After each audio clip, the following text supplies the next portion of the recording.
కాంగ్రెస్ నేత సంధ్యారెడ్డిపై మరోసారి రెచ్చిపోయింది singer Chinmay.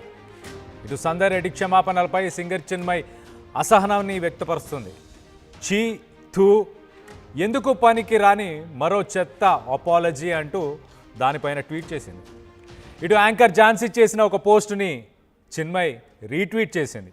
Retweet చేస్తూ దానిపైన చీ థూ ఎందుకు పనికిరాని మరొక చెత్త అపాలజీ అని దాని మీద మెన్షన్ చేసింది. ఇటు అనసూయ పైన ఇటు సంధ్యారెడ్డి చేసిన కామెంట్స్తోని రచ్చ జరుగుతుంది. ఆ రచ్చ ఇంకా కొనసాగుతూనే ఉంది. సంధ్యారెడ్డికి షోకాజ్ నోటీసులని జారీ చేసింది టీపీసీసీ. ఇటు క్షమాపణలు చెబుతూ పీసీసీ చీఫ్కు సంధ్యారెడ్డి ఒక లేఖని రాశారు. తనకు 92% మంది జనాభా మద్దతిస్తున్నారంటూ ఆయన ఆ లేఖలో ఆయన వ్యాఖ్యానించారు.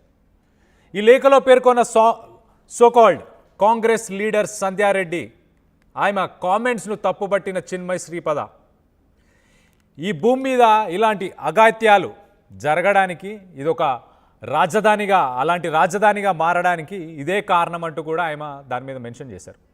కొంతవరకు రుజువు చేస్తుందంటూ చిన్మయ్ ట్వీట్ చేసింది. ఆయన వ్యాఖ్యలు అలా ఉన్నాయి. India is a capital of certain issues or certain things. అలాంటి అఘాయిత్యాలు జరగడానికి ఒక రాజధానిగా అలాంటి అఘాయిత్యాలకి ఒక రాజధానిగా మారడానికి ఇది ఒక రుజువు అంటూ ఆయన కామెంట్ చేశారు. ఒకసారి ఆ ట్వీట్స్ని కూడా మీకు ఒకసారి చదివి వినిపించే ప్రయత్నం చేస్తాను. ఇటు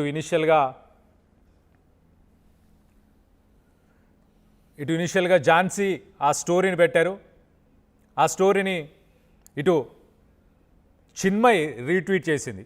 దాని తర్వాత ఇప్పుడు అనసూయ కూడా దాని గురించే మళ్ళీ ఒకసారి తను కూడా రెస్పాండ్ అయ్యి దాన్ని కూడా రీట్వీట్ చేసినట్టు తెలుస్తుంది. ఒకసారి ఆ ఝాన్సీ పెట్టిన ఆ ట్వీట్ని ఒకసారి చూద్దాం.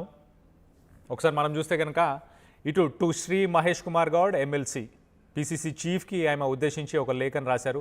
దాంట్లో చాలా క్లియర్గా ఇటు శివాజీ చేసిన కామెంట్స్ గురించి, బట్టల గురించి, సమాజంలో దాని విలువ గురించి, వీటన్నిటి గురించి మాట్లాడుతూ in response actress and anchors Anasuya said that women can wear whatever they like and that others should not interfere, which caused a controversy.